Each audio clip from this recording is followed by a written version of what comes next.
Capítulo 15. 12º lunes. No seas un siervo de agenda abierta y Biblia cerrada. No permitas nunca que tu Biblia sea asfixiada por tu agenda. Humo en la chimenea. En mi siguiente visita, Raquel no se separó de nosotros ni un solo instante.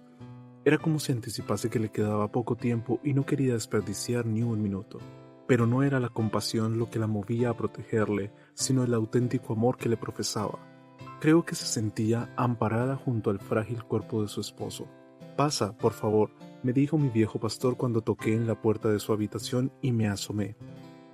Qué ganas tenía de volver a verte. Su cordialidad era la de siempre, pero sus fuerzas no. Me saludó desde su cama, tendiendo hacia mí sus brazos pero sin incorporarse. A causa de la palidez, su rostro casi se confundía con la almohada. «¿Qué tal se encuentra hoy?». Quise parecer natural, pero el temblor de mi voz me delató. «Bueno, si no entramos en detalles», bromeó. Sobre su pecho, como siempre, su Biblia abierta. Nunca se separaba de ella ni por un instante. «¿Sabes? Pasé la noche meditando en una historia. ¿Y por qué no dedica las noches a dormir?». Le regañé, aplicando mi mejor sonrisa en la exhortación. Él rió, agradeciendo mi reproche. «Ojalá pudiera», respondió, encogiéndose de hombros, y añadió: «¿Pero qué quieres que le haga si hasta el sueño huye ya de este viejo?». «Como te decía, pasé la noche recordando una historia, y tanto», dijo Raquel palmeando con cariño la arrugada mano de su esposo. Luego, junto con envolverla entre las suyas, agregó: «Me despertó para contármela y esta mañana me ha preguntado 10 veces que cuándo vendrías tú». El anciano sonrió a su esposa con cariño y luego fijó en mí sus ojos.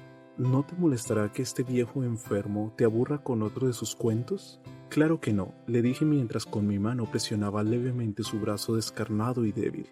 «Y no se llame usted enfermo. He visto a pocas personas con tanta vida.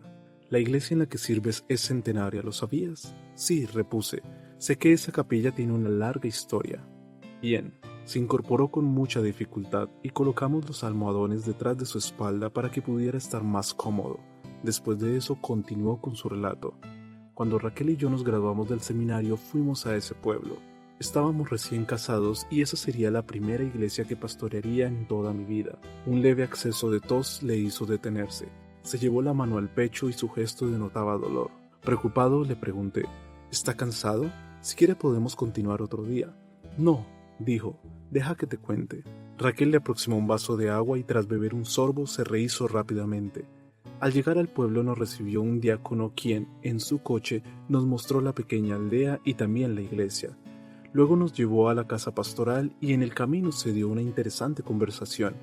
«Esta iglesia», dijo el diácono con evidente orgullo, «tiene una larga historia. Por aquí han pasado muy buenos pastores, pero también hemos tenido algunos pastores malos».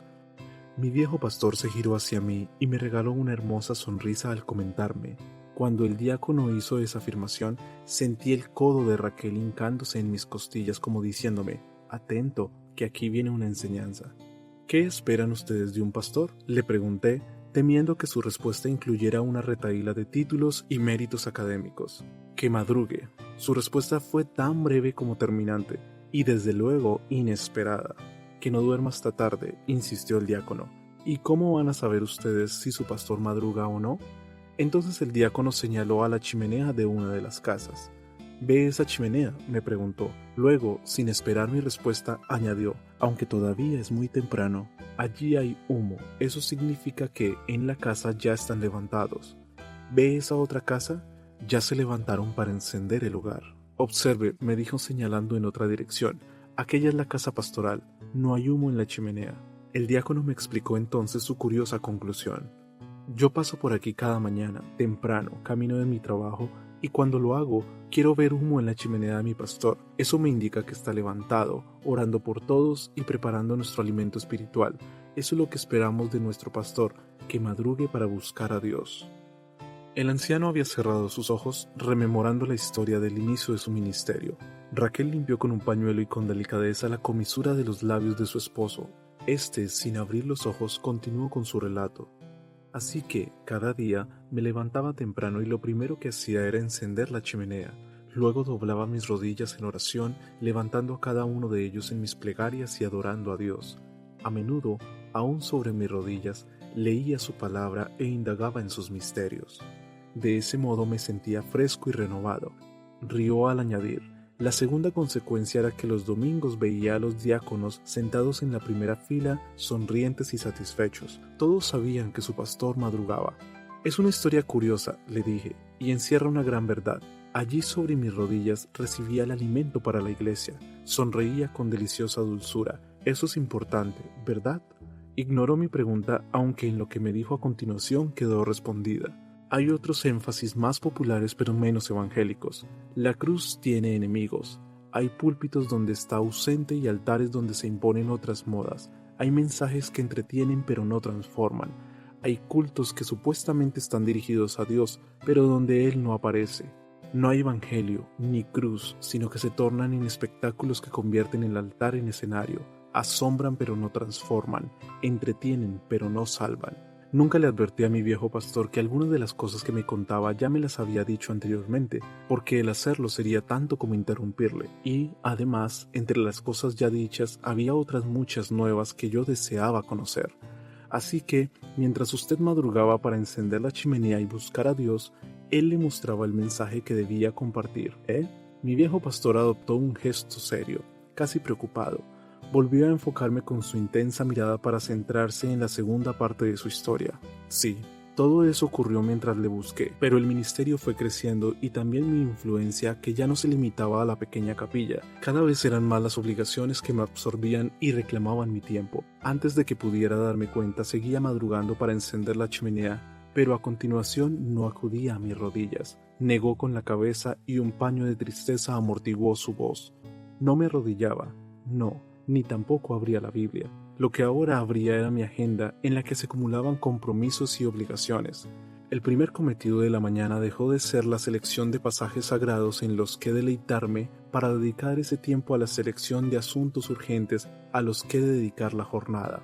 Inspiró profundamente antes de añadir: cometí el error de muchos pastores, confundir lo urgente con lo importante. La agenda fue tomando el lugar de la Biblia. Llegué a convertirme en un ejecutivo de agenda abierta y Biblia cerrada. Mi influencia crecía, pero mi vida espiritual se encogía. Había humo en mi chimenea, pero no había fuego en mi corazón. Humo en la chimenea, sin fuego en el corazón. Repetí la sentencia, dándome cuenta de la profundidad que encerraba. Así es. Mientras una de sus manos seguía envuelta entre las de su esposa, posó la otra sobre mi brazo y yo la cubrí con la mía. Seguía dando consejos porque el cerebro funcionaba, pero esos consejos carecían de la frescura del cielo. Hablaba desde el púlpito como quien tiene que decir algo, y no como quien tiene algo que decir. Se detuvo un instante para preguntarme: ¿entiendes la diferencia? Había urgencia en sus palabras. ¿Te das cuenta de que tener que decir algo no es lo mismo que tener algo que decir? Hay una enorme diferencia entre lo uno y lo otro, asentí. Los pájaros pían, las ranas croan, los perros ladran, los humanos hablan y los que están en comunión con Dios lo hacen expresando verdades eternas. Mi mensaje contenía sabiduría humana pero carecía de la frescura divina, no tenía influencia espiritual. Exhibía conocimiento teórico de Cristo, pero Él y su cruz estaban ausentes. Debió ser duro, dije, mientras no dejaba de sorprenderme la franqueza de mi pastor. Lo fue, y no solo para mí, sino que también lo fue para la congregación a la que pastoreaba. Mis palabras ya no acercaban la brisa del cielo, sino que tenían tal sabor a tierra que raspaban el corazón. Un acceso de tos interrumpió su discurso, pero nos hizo señas con la mano de que todo estaba bien y enseguida retomó su mensaje. Un día no lo soporté más. Me sentía tan vacío que decidí apartarme al campo para buscar a Dios. Dejé en casa la agenda y todas las preocupaciones y obligaciones que ocupaban mi mente. Solo llevé mi Biblia y la profunda insatisfacción que sentía. Allí, recostado contra un árbol, hablé con Dios y le abrí mi corazón. Le rogué que volviera a prender en mí la llama de su presencia. No quería secarme y convertir a la iglesia en un desierto. Mi viejo pastor cerró de nuevo sus ojos en este punto del relato. Tras unos segundos de silencio, reanudó su confesión. Dios fue fiel, siempre lo es, y me renovó. Resurgió el anhelo de buscarle y sentí renacer un voraz apetito por su palabra. A la mañana siguiente volví a encender la chimenea y sobre mis rodillas percibí que también mi corazón ardía. No solo había humo en la chimenea, también mi interior estaba en llamas. Nunca más mi Biblia fue tapada por la agenda, nunca más la planificación tomó el lugar de la adoración. Definitivamente estaba ante un hombre enamorado de Dios, de la cruz y de la Biblia, y ese amor era extraordinariamente contagioso. Tomé su Biblia y la hojeé. Aquellas páginas gastadas y rizadas en los bordes resumaban experiencias íntimas y profundas. No ocultes nunca la Biblia. Me miraba con ojos suplicantes mientras insistía.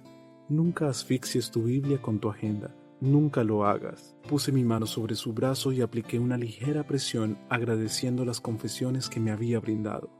Mientras observaba aquel rostro demacrado, sin color, y aquellos brazos en los que los huesos se insinuaban bajo la piel con una insolencia estremecedora, pero reparaba a la vez en la unción y sabiduría que desprendían sus palabras, recordé la vieja reflexión que un día alguien me hizo. Algunos pájaros no pueden ser enjaulados, sus plumas son demasiado hermosas como para estar encerradas y su canto debe fluir en la libertad de los bosques. Así era mi viejo pastor. La enfermedad podía ser de él su blanco, pero no su presa, porque aunque 100 grilletes de dolor quisieran sujetarle, él seguía remontando el vuelo por cielos insondables. Solo Raquel me acompañó hasta la puerta. El cielo había tomado ya los tintes morados del anochecer. Los murciélagos, confundidos tal vez por la tibia temperatura que emulaba a las noches de verano, cruzaban el cielo vertiginosamente en un orden que dejaba un misterio de signos en el aire. Busqué el rosal, convencido de que también hoy habría ocurrido el milagro. Allí estaba, con sus rosas blancas que competían en belleza con las frescas flores rojas intactas. Una más. Otra rosa carmesí comenzaba a abrirse. Me quedé sorprendido al comprobar que la disposición de las flores rojas creaban la forma exacta de una cruz. Caída ya la noche y bajo el ojo blanco de la luna, regresé a casa muy despacio, recordando las palabras de mi viejo pastor. A medida que avanzaba en mi meditación percibía un creciente desasosiego. No me cabía la menor duda, en el último tiempo mi agenda había desplazado a mi Biblia, condenándola de lunes a viernes a un intolerable abandono. Me detuve un instante para hacer el firme propósito de volver a leerla y retornar a amarla. Esa noche, mientras María descansaba, sentado en el balcón de casa, miré al horizonte. En mis manos sostenía la Biblia y mis dedos pasaron las páginas sagradas acariciándolas con ternura. Tantas veces ese libro me había hablado. Fueron tantas y tan bellas las verdades que me había revelado. Cerré mis ojos y oré. Luego los abrí y leí. Las letras se volvieron brillantes gemas. Tenía entre mis manos un cofre que estuvo arrinconado, pero que ahora había rescatado y estaba decidido a recrearme en las 1000 joyas que contenía. Mi Biblia, mi amada Biblia, un tesoro de valor incalculable.